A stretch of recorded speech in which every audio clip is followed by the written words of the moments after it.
Hey, what's up, cats and kittens? And shout out to all my Cerebralites. It's me, the Cerebral Diva. And I'm here today to pose a question to you guys. Like, I have a situation, and it's not like a huge or major dilemma. At least it's not for me, but maybe for the other parties involved. And so I kind of want to get your opinion on how you think I should handle this. So I'm in the process of building my YouTube page.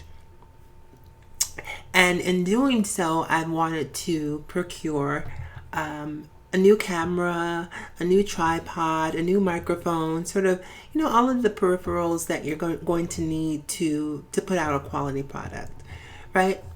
So at the same time that I want all of these things, I really want to be smart about how I acquire them, because I don't want to rush out and spend, $2,000 buying the top of the line camera and microphone and so on and so forth. So I have a tendency to lean towards bargain hunting. Excuse me. So the first thing I did was go on OfferUp to look and see what offers that they had, and it was taking people a really long time to get back to me, and so that's frustrating. So after OfferUp, I went on Let Go and pretty much had the same response, where I'm contacting people and they're not responding 2 or 3 days later, and so it's just a really painstaking process.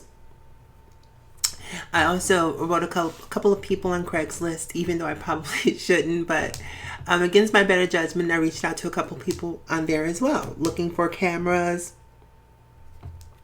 And hold on, I'm sorry, you guys. I think my microphone is hitting the cord, so you might be hearing a slight click.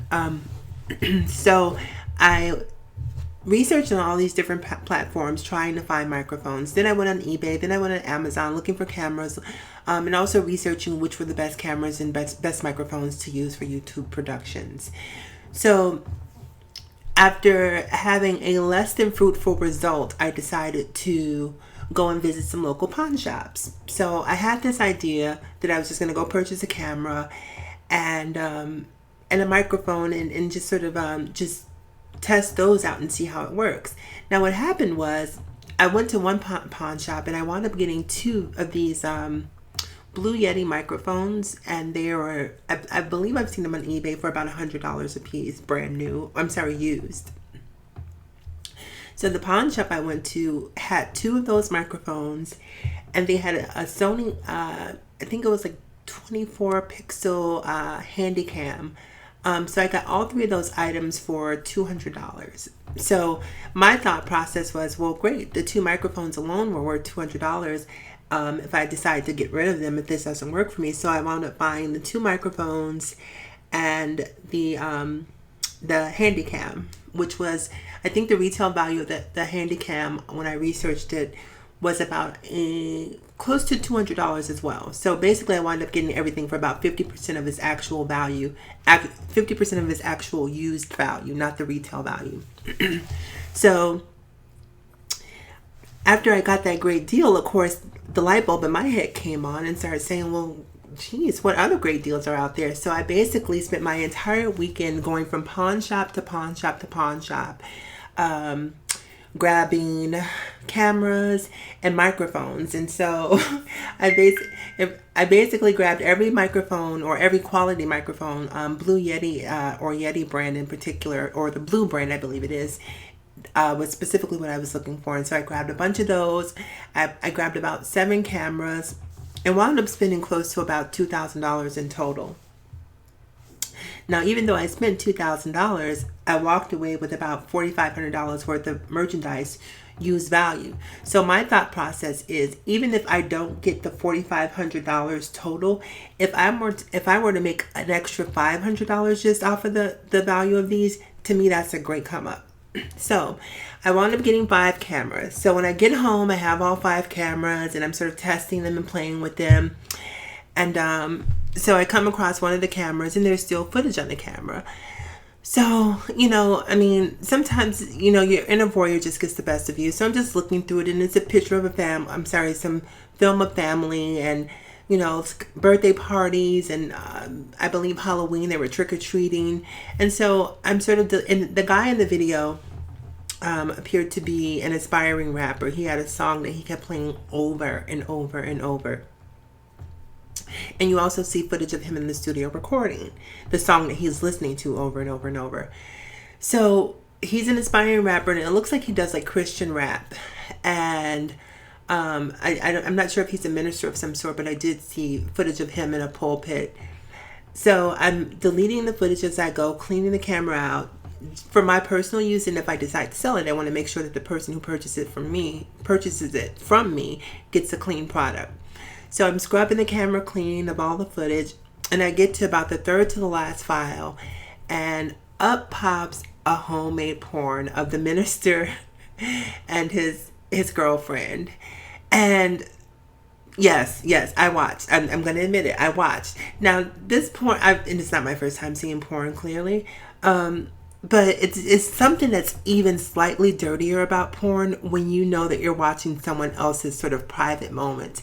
And as horrible as I felt for that violation, it's like I almost felt like I was a peeping Tom looking through their windows. As horrible as I felt, it was like a train wreck. I could not take my eyes off of it. And it's not like they were great to look at in terms of their performance, because the performance, if I had to grade it, I must say was a lackluster performance. But nonetheless, you just watch it sort of in awe, like, wow, this is exactly why I will not shoot a porn. This is exactly why I do not do, not a porn, but do a private home video. I can't tell you the number of times my ex-boyfriend has asked me, like, babe, let's record ourselves. Let's record ourselves. And I'm like, no, absolutely not. I refuse. I will not. Never, ever, ever, ever. And, and very often the logic or the reasoning that's given is that this is just for us. No one else will see it. And I'm almost certain that this young lady who's on this film was probably given that same pitch, and she bought into it. And now here I am, a total and complete stranger in possession of one of her most intimate moments. Now, and then again, maybe she was completely aware. Maybe she doesn't have a problem with it. Maybe that's sort of their kick or their fetish. Maybe they get a kick out of having people see them have sex. I don't know. But I know that my natural inclination leads me to believe that she probably would not want other people seeing her have sex with her. I'm not sure if they're married or not, but this is exactly why, as a grown woman, I will not do a homemade porn video. I will not take nude pictures. I mean, at best, if you get a picture of me in a bikini, if you get a picture of me in panties and bra or lingerie, I mean, like, you hit it out the park.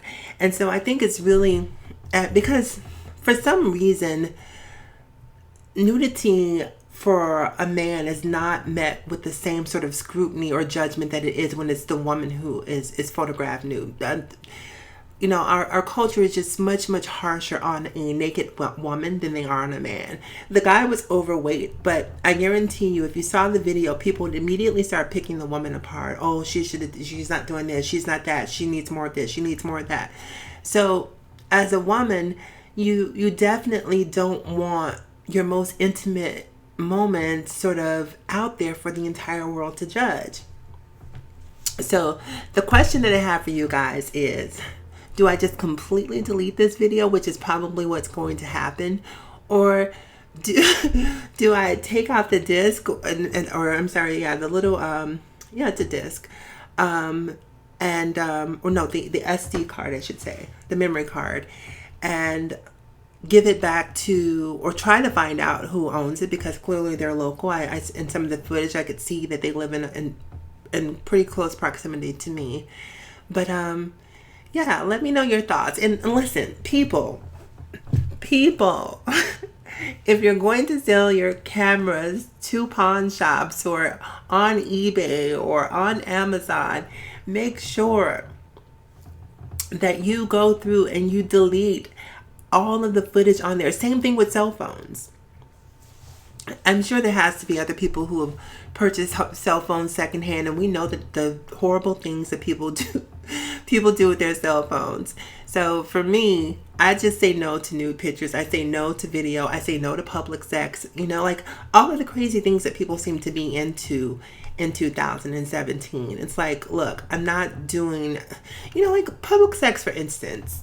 I'm probably gonna make a whole other video about this. I don't understand the phenomenon with public sex. To me, public sex is very inhibiting. Like, you can't really be expressive to the degree you can when you're in private. So I don't know what the appeal is.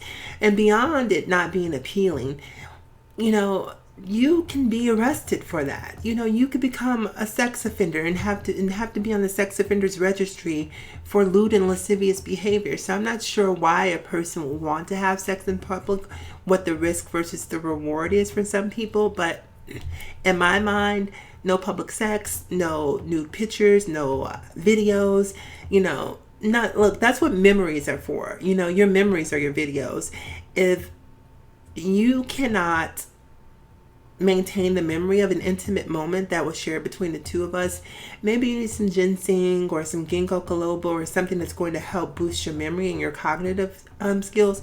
But you just definitely don't need a permanent record of your most intimate moments. So anyhow, you guys, please remember to like, comment, and subscribe. You can follow me across all social media platforms, including Twitter, Instagram, Facebook.